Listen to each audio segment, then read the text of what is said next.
Hey guys, Johnny here again with another week of your health and fitness videos. Hope you've had a great week. I know the weather's getting that little bit nicer. We're getting closer to the end of this lockdown. So hopefully you are in good spirits for the week ahead. Now we're going to start the videos like we do each week, touching on the core habits that we've been building since the start of the year. If you haven't been following the videos so far, what we've been doing is for the first 6-7 weeks of these videos, we introduced a new core habit and started taking baby steps to get us closer each week to the ideal goal that we wanted to hit with each habit. So let's explain, starting with the first week's habit, which was introducing water. Obviously everyone drinks water, but we often don't drink enough of it. So what we set was a target of 2 to 2.5 litres a day. It depends on your gender, your height, your weight, your activity levels, but we just set those numbers as a ballpark. And rather than just saying, all right, I'm going to go from what I was drinking to 2.5 litres a day, we built it up gradually, went from 1 litre, 1.5 and so on. And we stuck to a similar formula with each habit. Rather than just trying to go from one extreme to the other, we just build it up slowly and sort of ingrain them habits gradually, rather than trying to slap you around the face with it and just expect you to be able to do a massive change all at once. Okay, so I touched on the first one, what we introduced, which was water. The second one was nutrition tracking. So with the nutrition tracking, it can be on MyFitnessPal or another similar app, or it can just be a written food diary. Tracking your food helps you be more aware. It helps with weight loss especially, but as well if you want to make subtle changes to your diet, you might just want to find what your triggers are and then try and cut a few things out and then add a few things in. So nutrition tracking is another important one.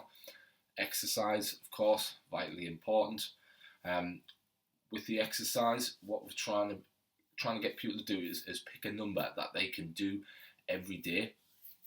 So we'll work it up to about 10 minutes exercise. If you can do that every day, you're definitely on the right track. And then a few days per week, if you want to up that and do like a full 30-40 minute workout, run, long walk, excellent. So we've also got stretching.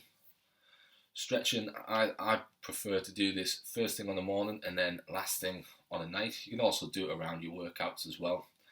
5 minutes twice a day, brilliant. If you can do that, you're really going to start noticing changes. If you can do that consistently. If you struggle with that, again, just go back to a number that you can do every day without fail. That could be 1 minute, it could be 2 minutes, whatever you need to do. Okay, next one. Sleep. So with the sleep habit, most people don't get enough sleep, and it can be down to you going to bed too late, or you're not getting up, or you're getting up too early for your bedtime. So it's just adjusting things as needed. I would say on average 7.5 to 8 hours is going to be good for the majority of people, but you need to adjust as you need to for yourself. Everyone is individual in this, and if you're feeling tired, lethargic throughout the day, then you likely need more sleep. If you're feeling fully energized as soon as you wake up on the morning, and it doesn't take you 3 coffees to get you going, then you're likely okay in the sleep department. So those are the 5 core habits there that we've went through. What I'd like to go through next is a nutrition tip, and then we'll go through a fitness tip. If you have any questions on these, please fire away and let me know. I will be more than happy to explain these further or give you some specific tips that help your situation. So the nutrition tip we're going to go through this week is intermittent fasting. You've likely heard of this. It has been a sort of a buzzword over the past few years. A lot more people are getting into it, and rightly so. There are a lot of health benefits to this. Intermittent fasting generally is 16 hours fasting 8-hour window where you eat.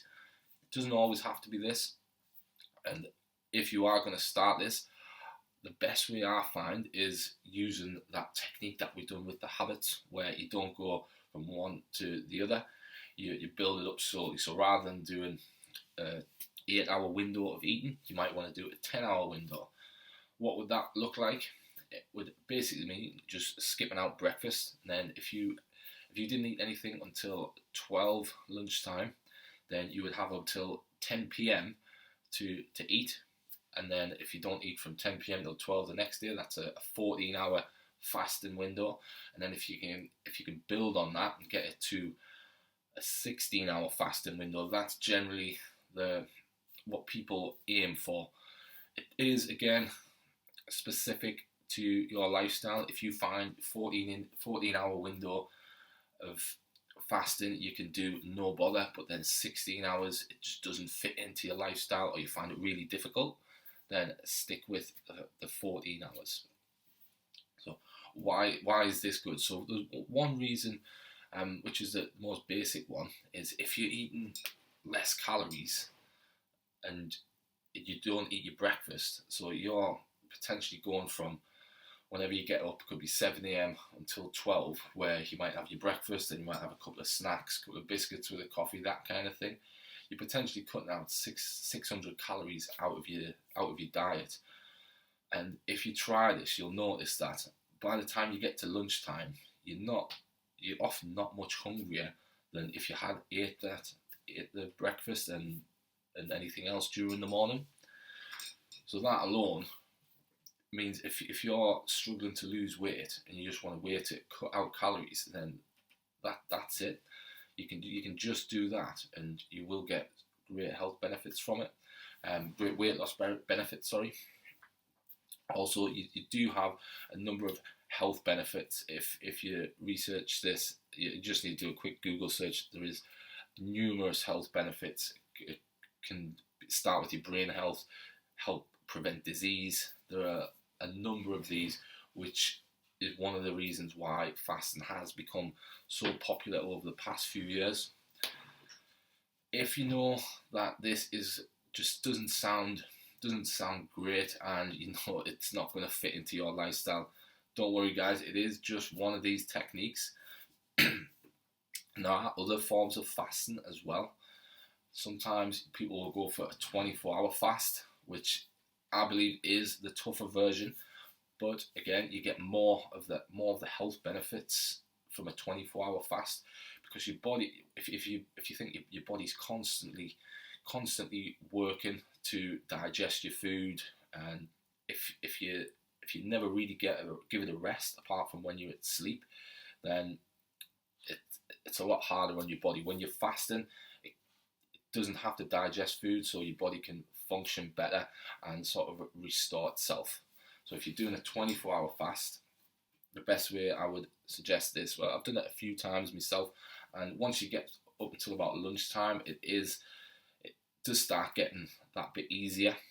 I wouldn't go to bed hungry, so I would eat 8-9 p.m. on the night time, and then I would just fast the rest of the day up until then. So if you want to test yourself, it is tough, but you do get good results from it, and you build a lot of discipline as well. So there's intermittent fasting or 24-hour fasting. People do it longer than that, but I definitely wouldn't suggest that early on.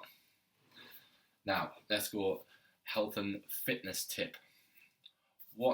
This does tie into a few other things as well, but as motivation is so critical at the minute, and a lot of people just don't have it, what I want you to think of is, what are your reasons why?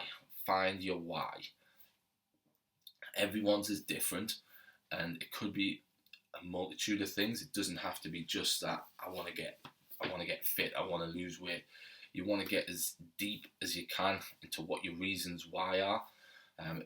It does help if you just sit yourself down quiet for an hour and just write out, right, why do I want to exercise? And a tactic for this is, you might have heard it in for like business terms, is the 5 why strategy. So you would write why one time. So say that was, why do I want to exercise? And then you wrote, I want to lose weight. And then the next question you would write the second why, right? Why do I want to lose weight? And that could be, I want to look good. And then you write why you want to look good. And you would keep doing that, and that would just get deeper and deeper until you find the core reasons of why you want to do it. And when you have a big why, you're so much more likely to actually achieve what you want to do and to keep doing it. If you're not really sure why you want to do anything difficult, and exercise definitely is in the beginning, you need a strong enough reason why. And doing this before you start just makes it that much more likely that you're actually going to stick to it and you're going to succeed. If you can get through them first 3 weeks of exercising regularly, it gets so much easier. You're not out of the woods just yet, but if you can get through that stage, then it just starts building up that habit where you're not having to convince yourself to do it each day. You're just following on with what your new daily routine is. So before you start, get yourself a piece of paper, write down your why. Just take as long as it needs before you actually get into this program. If you think we've got 6 weeks left until the lockdown's pretty much over, well, gyms are open, more shops are open, most people are going to be seeing more people. If looking good is one of your reasons, then one of the main triggers for you, then there's enough time that if we get started now, then by the time you do get back to work, you start seeing more people, you can have made significant change in that period. Okay, so that's the fitness tip, but it does transfer over to the nutrition side of things as well. If you're struggling with your diet, if you have your whys, you're so much likely to stick to it. So those are the tips for this week. Now, this week's weekly challenge is going to be a little different this week because it is starting to get nicer weather. The challenge this week is to do your exercise outdoors. I'm not going to say what the exercise is, but try and make it 10 minutes or more 4 times this week.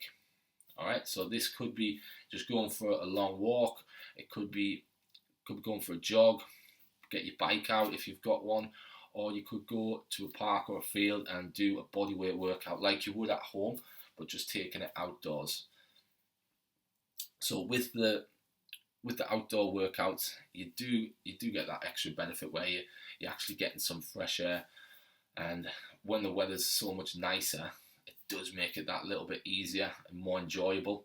And hopefully we're on to the start of the spring, summer now, and it is only going to get better from here, and hopefully the snow is all behind us. So this week, guys, doesn't matter what you do, if you want a few ideas, please just let me know. I'm happy to help. But if you can get outside 4 times this week, 10 minutes or more, that is the challenge. That's it for this week, guys. Hope you've enjoyed the video. Again, let me know if I can help you with anything. It could be related to fitness, exercise, it could be related to health, nutrition, or if you want any workout tips, please just hit me up. My email will be on the accompanying PDF. Thanks, guys.